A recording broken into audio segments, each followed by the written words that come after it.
오늘 사무엘상 17장에 있는 이 말씀의 제목을 승리의 조건, 무기가 아닌 믿음. 승리의 조건은 다른 무기나 어떤 상황이 아닌 바로 믿음이 승리의 조건이 되어진다라고 하는 내용을 담고 있습니다. 이제 사울이 악한 영을 영향으로 정신적으로 고통을 심하고 받고 있을 때 하나님께서 다윗을 왕궁으로 슬그머니 들여놓습니다. 다윗은 막내였고 아들 중에서도 그냥 열애가 되어져 있는, 사무엘이 아들 다 불러 모으라고 했을 때 목동이었던 막내는 부르지 않습니다. 열애였던 아들이었고 또 그 목동이었고 막내였는데 하나님께서 그를 다시 이제 왕궁으로 부르시게 됩니다. 여기서 주목해야 할 특이한 점은 다윗이 왕궁에 들어가서 한 일입니다. 그래서 분명히 다윗은 왕궁에 들어가기 전에 이미 기름 부음을 받았습니다. 이제 이스라엘의 두 번째 왕으로 기름 부은 상태에서 사울이 있는 그 왕궁으로 들어갑니다. 당장 기름 부었다고 해서 왕으로 되어지는 것이 아니라 하나님의 때에 또 하나님의 방법으로 그가 왕위에 오르게 됩니다. 그래서 다윗이 왕으로 기름 부음을 받고 나서 첫 번째 했던 일이 있죠. 바로 악령이 사울을 번제케 할 때 그 수금을 타서 사울을 돕게 됩니다. 근데 여기서 우리가 주목해야 할 것은 사울 왕이 악령에 붙잡혔다라고 하는 것이죠. 이것은 어떻게 보면 이스라엘의 굉장한 위기가 되어질 수 있습니다. 왜냐하면 나라의 지도자에게 있어서 가장 중요한 것이 있다면 평정심과 분별력, 이것이 있어야 하는데 지금 그 악령에 붙잡혀 있기 때문에 평정심과 그 분별력을 잃어버리게 됩니다. 지금 사울에게 악령이 들렸고, 그래서 한 소년이 다윗을 추천합니다. 다윗이 음악을 잘 하는데 아마 그것을 통하여서 악령이 물러갈 수 있을 것이다 라고 하여서 다윗을 추천합니다. 다윗은 원래 목동이었고 양을 치는 사람이었습니다. 그래서 악기를 그 밤에 아마 많이 연주를 했던 것 같습니다. 그래서 수금을 잘 찰 줄 알았죠. 그래서 우리가 다윗 하면 두 가지로 이야기해 볼 수 있는데, 첫 번째는 음악가이자 시인, 특히 시편을 많이 쓰게 됩니다. 그래서 음악가이자 시인이었습니다. 다윗은 수금을 잘 탄다라고 하는 그 이유로 지금 사울에게 부름을 받게 됩니다. 그가 왕으로 가는 첫 번째 수업이 나쁜 왕 사울을 섬기는 것이 바로 그가 첫 번째로 받은 수업입니다. 여기에서는 이중적인 그러한 의미가 있는데, 첫 번째 다윗은 이미 왕입니다. 이미 왕으로 기름 부음을 받았습니다. 그런데 그 왕의 자리에 앉기 위해서 받은 첫 번째 그 미션은 섬기는 것, 바로 섬기는 일을 가장 먼저 하게 됩니다. 여기서 우리가 누구를 볼 수 있냐면 예수님을 볼 수 있죠. 예수님은 사실 이 땅에 왕으로 오십니다. 만왕의 왕으로 이 땅에 오시죠. 그런데 왕관 쓰고 하늘에서 뚝 떨어지셨는가? 그렇지 않죠. 연약한 여인의 몸에서 아기로 태어났고 또 인간이 겪어야 할 여러 가지 고단한 인생들을 예수님도 겪습니다. 아버지가 돌아가시는 것을 보아야 했고, 또 아버지 살아생전에는 그 옆에서 목수의 일을 같이 도와주면서 삶을 살아갑니다. 그리고 후에 사역을 시작하시는 중에도 뭐라고 말씀하고 있냐면, 내가 섬기려고 이 땅에 왔다. 내가 이 땅에 섬김을 받으려고 하는 것이 아니라 섬기려고 이 땅에 왔다라고 말씀하십니다. 정확히 다윗이 같은 그림을 담고 있죠. 왕으로서 부름을 받았지만 섬기는 자로 일을 시작합니다. 나쁜 왕 사울을 섬기게 되어집니다. 다윗이 귀신 들린 사울에게 귀신을 내쫓아 회복시키는 사역이 바로 그가 왕으로서 했던 첫 번째의 일이 됩니다. 예수님이 이 땅에 오신 목적이 무엇일까요? 바로 마귀가 귀신 들린 세상에서 마귀를 결박하고 또 이 땅의 혼돈과 어둠을 물리치기 위해서 이 땅에 오셨습니다. 다윗의 인상에서도 이렇게 본다면 그게 예수님의 모형과 크게 다르지 않습니다. 모세 오경을 쓴 그 모세 같은 경우도 예수님의 모형을 담고 있지만 가장 크게 담고 있는, 구술사적으로 봤을 때 가장 큰 것을 담고 있는 것이 바로 다윗이죠. 다윗입니다. 다윗은 왕으로 부름을 받았지만 섬기는 자로, 예수님께서 하셨던 그 방법대로 섬기는 자로서의 삶을 그가 살아가게 됩니다. 그리고 그의 과업은 귀신 들린 사울을 고침으로써 바로 혼돈이라고 하는 어둠의 세계를 다윗은 물리치게 되어집니다. 그래서 이 과업은 왕이 되기 위한, 어떻게 본다면 준비 과정이었습니다. 17장에 등장하는 다윗의 모습은 어떨까 한번 살펴보면 골리앗이 이끄는 블레셋 진영 앞에 한 소년이 그 전쟁터 앞에 서게 됩니다. 그는 전쟁에 나가려고 계획을 한 것이 아니죠. 호기심에 군대에 간 것이 아니라 아버지의 심부름으로 가게 됩니다. 그 음식도 좀 갖다 주고 형들이 어디 다친 데 있는지 없는지 가서 알아보고 오라라고 하였습니다. 그래서 아버지의 심부름을 하느냐고 결국 블레셋과 이스라엘 전쟁 그 한복판에 가게 됩니다. 근데 막상 가보니까 다윗의 눈으로 보기에는 그 꼴이 아니죠. 지금 성경에서 뭐라고 이야기하냐면 사울의 군대라고 표현을 하고 있지만 40일 동안 골리앗이 아침 저녁으로 얼굴을 내밀며 온갖 조롱을 해대게 됩니다. 그러니까 이스라엘 입장에서는 특별한 것이 없었기 때문에 아무런 대안을 갖지 못하고 떨고 있는 그러한 상황입니다. 답이 없는 이 상황을 소년 다윗이 바로 목격하게 됩니다. 그런데 문제를 깊이 해결해야 할 키가 바로 이 소년에게 있죠. 어떻게 본다면 다윗은 깊고 견고하게 잘 준비된 영성의 뿌리는 어디에서부터 준비되었을까? 사무엘상 17장에서 내용을 중심으로 우리 하나하나씩 살펴보도록 하겠습니다. 우리 17장 1절부터 4절까지 우리 한 절씩 교독해 보도록 하겠습니다. 1절부터 4절까지 교독합니다. 블레셋 사람들이 그들의 군대를 모으고 싸우고자 하여 유다에 속한 소고에 모여 소고와 아세가 사이의 에베스담에 진침해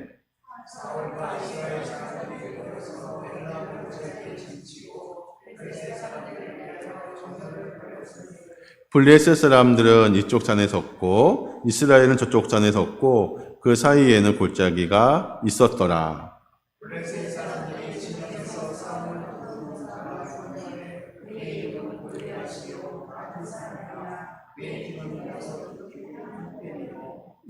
지금 골짜기를 사이에 두고 지금 이쪽에는 블레셋 군대가 또 골짜기를 사이에 두고 반대편에는 사울의 군대가 진을 치고 있는 상황입니다.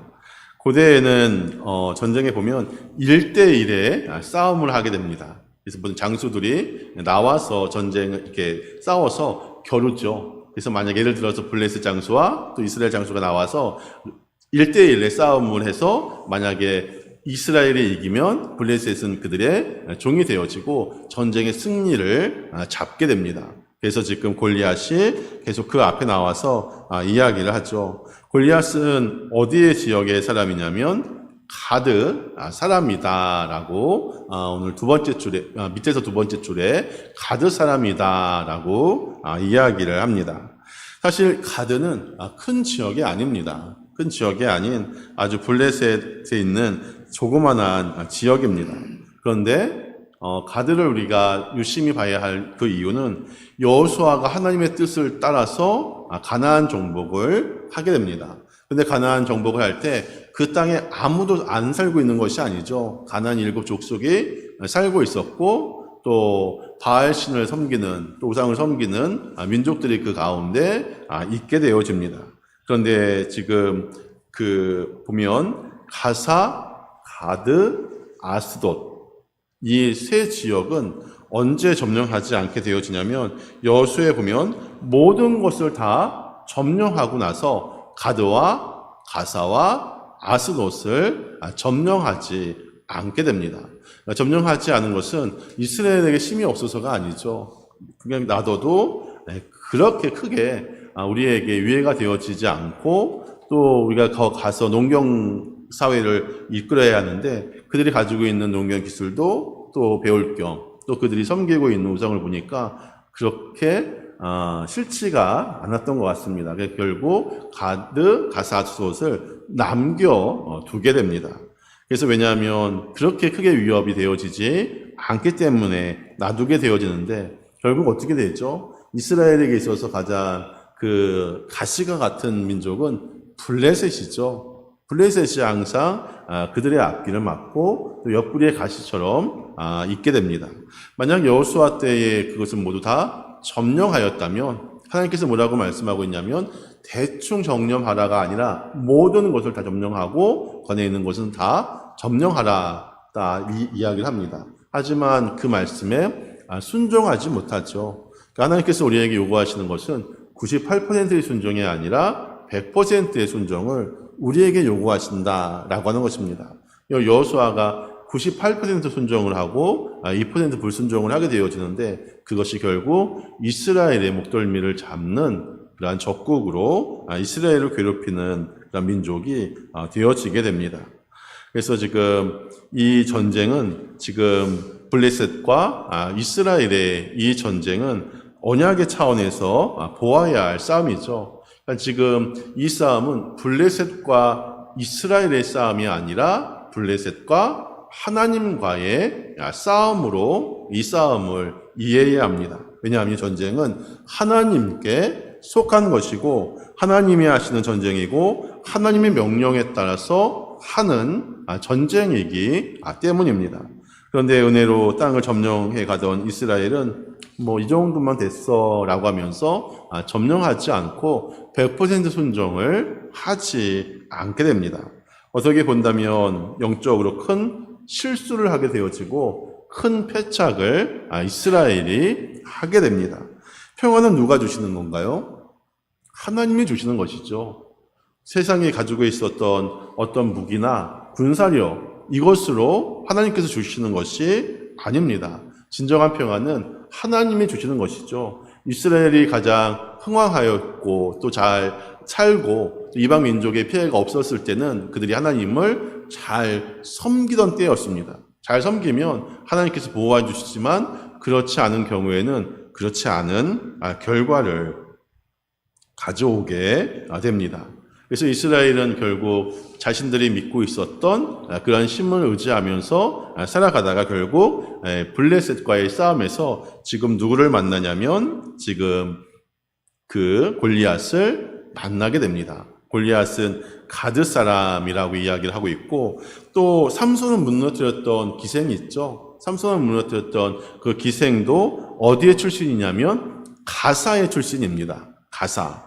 그래서 이스라엘 최고의 사사였던 그 모든 걸 가졌던 삼손이 두 눈을 뽑히고 머럭해하게 잘 이면서 비극을 가져온 것도 기생의 한 그 유혹에서 말미암은 것이죠. 그가 바로 어디 사람이냐면 가사 사람.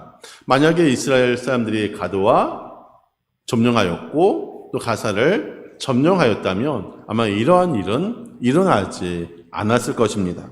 또 하나님의 영광의 상징이자 또 하나님의 임재의 상징인 법궤가 어디로 옮겨가죠? 아스돗이라고 하는 곳으로 빼앗기게 되어지죠. 빼앗기게 됩니다.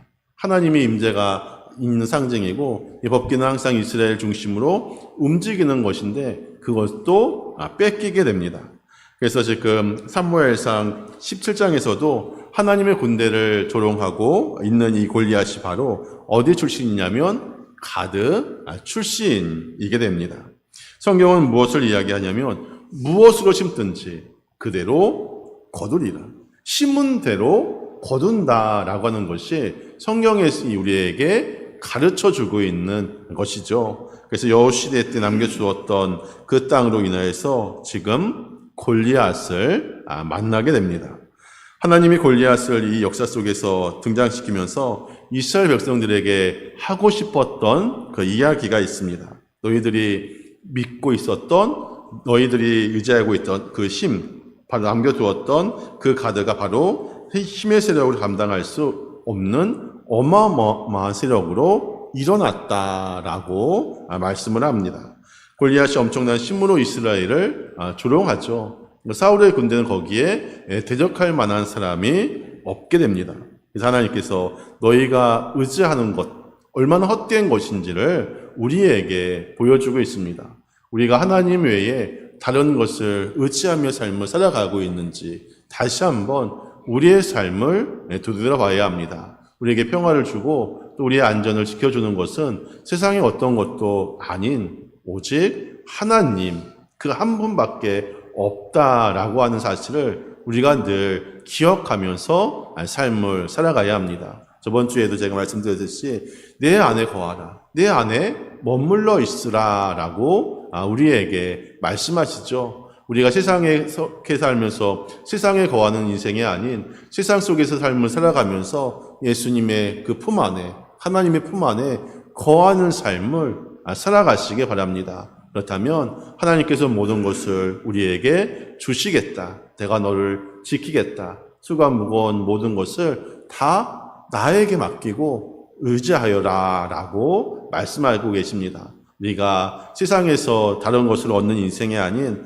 하나님 안에 늘 거하는 삶을 살아가시기를 바랍니다. 그래서 7장 11절에 있는 말씀을 보니까 뭐라고 되어져 있냐면 사울과 온 이스라엘이 블레셋 사람의 이 말을 듣고 크게 놀라 두려워하니라. 지금 사울과 이스라엘은 블레셋을 두려워하는 것이 아니라 누구를 두려워하는 것이 맞죠? 하나님을 두려워해야 하는 것이 맞습니다. 하나님 지금 블레셋이 쳐들어왔는데 우리가 하나님 앞에 잘못한 것이 있다면 회개합니다 라고 하면서 하나님 앞에 엎드려져야 하는데 지금 사울과 온 이스라엘 군대는 블레셋 사람의 이 말을 듣고 크게 두려워하였다라고 이야기합니다. 그런데 여기에 보면 이스라엘에게 있어서 어떻게 본다면 답이 없죠.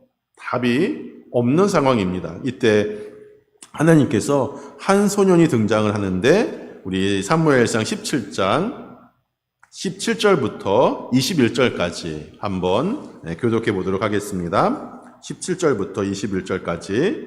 이새가 그의 아들 다윗에게 이르되 내가 형들을 위하여 이 볶은 곡식 한 에바와 이 떡 10덩이를 가지고 진영으로 속히 가서 내 형들에게 주고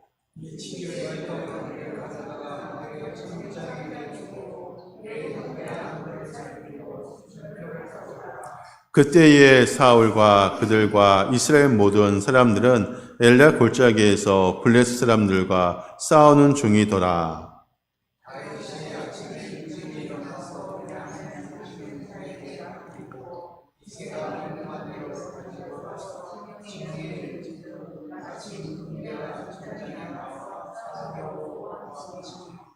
이스라엘과 블레셋 사람의 전열을 벌이고 양군이 서로 대치하였더라. 다윗은 전쟁의 전문가가 아니죠. 군대 경험도 없고 특별하게 훈련 받은 것도 없습니다. 집에서 막내이죠. 아버지의 심부름이나 하고 또 허드렛 일을 하는 막내고 또 다른 사람들이 꺼리는 양치기 소년에 불과합니다. 그런데 다윗에게 전쟁이라고 하는 현실은 맞닥뜨린 것은 어떻게 보면 생소한 것이죠. 생소한 것입니다. 전쟁이라고 하는 것도 처음으로 경험을 하게 됩니다. 그런데 하나님이 이 비전문가, 군대 비전문가인 다윗을 통해서 역사를 하시는데 우리 몇 절을 보냐면 우리 사무엘상 17장 26절에 있는 이 말씀 우리 같이 한번 읽겠습니다. 시작.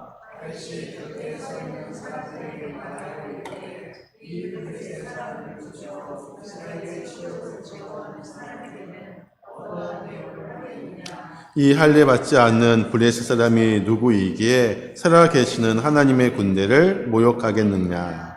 지금 전쟁을 해석하는 차이가 다르죠. 전쟁을 해석하는 사울과 또 전쟁을 바라보는 다윗은 다릅니다. 지금 숫자로 지금 블레셋을 어떻게 이길까 사울은 이야기하지만 다윗은 뭐라고 이야기하냐면 할례받지 않는 블레셋 사람이 누구이게 살아계시는 하나님의 군대를 모욕하겠느냐라고 이야기를 합니다.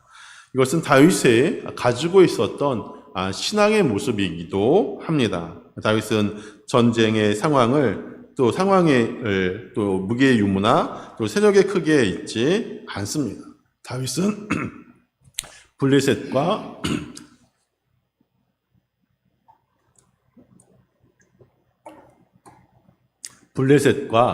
이스라엘로 싸움의 양상을 생각하고 있지만 다윗은 그렇지 않죠. 이 싸움은 블레셋과 하나님과의 싸움으로 이해를 하게 됩니다. 그러니까 누가 살아계시는 하나님의 군대를 모욕하겠느냐라고 이야기를 하게 되어지죠. 그래서 결국 그 다윗이 사울 왕 앞에 서게 되어지는데 우리 32절부터 33절까지 우리 한 절씩 교독해 보도록 하겠습니다. 32절은 제가 읽습니다. 다윗이 사울에게 말하되 그로 말미암아 사람이 낙심하지 말 것이라 주의 종이 가서 저 블레셋 사람과 싸우리다 하니 지금 너무나 지금 상황이 그러니까 내가 나가서 전쟁에 싸우겠다라고 하니까 사울이 뭐라고 하는지 33절 읽겠습니다. 시작.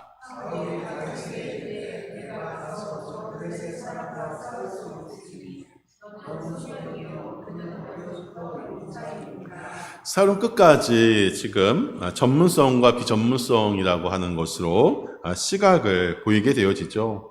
사울의 입장에서는 그 막내고 또 그냥 들에서 양이나 쳤던 그 사람이 무슨 소리냐라고 이야기하면서 지금 저 앞에 있는 골리앗은 전문적인 군사고 어려서부터 용사였다, 군인이었다라고 이야기를 하게 됩니다. 그래서 다윗이 기가 막힌 소리를 하죠.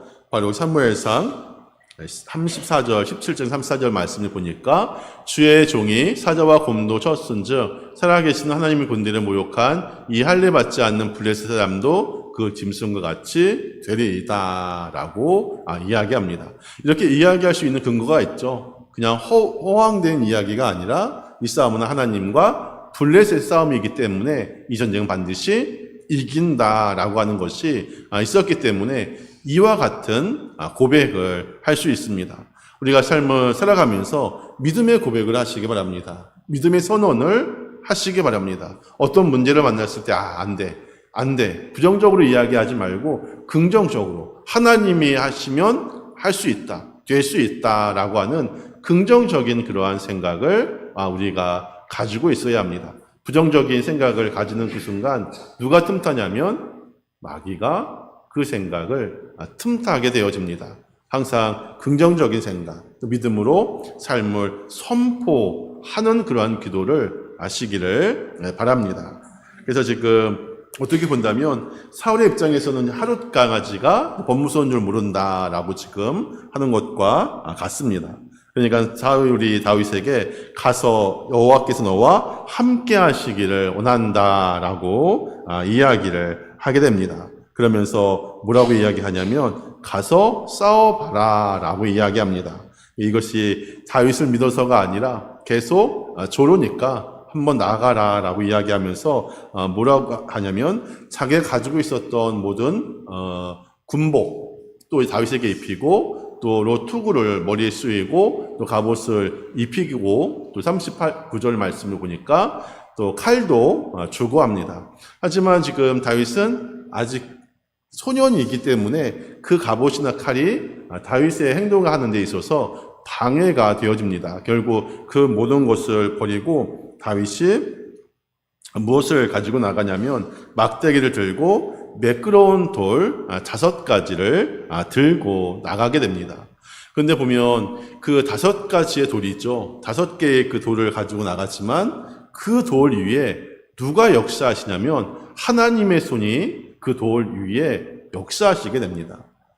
실력도 있어야 하죠. 실력도 있어야 합니다. 하지만 그 실력 위에 누가 역사하시냐면 하나님이 역사하십니다. 이스라엘과 사울은 그 골리앗 앞에서 두려워 떨었지만 지금 다윗은 그 돌멩이 5개를 가지고 나가면서 만군의 여호와의 이름으로 내가 나아간다라고 믿음의 선언을 하게 되어집니다. 그래서 하나님께서 그 돌 5개 위에 임하셔서 결국 그 블레셋의 골리앗을 이기고 전쟁을 승리로 이끌게 됩니다. 이것은 단지 영웅적인 이야기를 담고 있는 이야기가 아닙니다. 위인전이 아닙니다. 지금 다윗이 하였지만 다윗을 들어 사용하시는 그 하나님에게 우리가 집중하는 삶을 살아야 합니다. 다윗에게 있어서 우리가 배워야 할 것이 있다면 그가 가지고 있었던 하나님에 대한 하나님은 실제로 존재하였고 그 삶에 있어서 하나님만이 전부였던 그 인생을 그가 가지고 있었기 때문에 이러한 고백을 할 수 있었습니다. 하나님은 현실이고 실제였다라고 하는 것입니다. 우리의 삶도 마찬가지여야 합니다. 다른 것이 눈에 보이는 것이 아닌 눈에 보이지 않는 그 하나님이 현실이고 그분이 나의 모든 것이 되어지신다. 그분 살아계신다라고 하는 그러한 신앙의 고백이 우리에게 있어야 합니다. 그렇다면 우리도 다윗과 마찬가지로 하나님께서 쓰시는 그러한 삶을 살아갈 수 있다라고 하는 것입니다. 그래서 다윗에게 주셨던 그 믿음처럼 우리들도 하나님을 실제로 믿고 나가는 그런 복된 삶을 살아가시기를 주님의 이름으로 축원을 드립니다. 기도하겠습니다. 하나님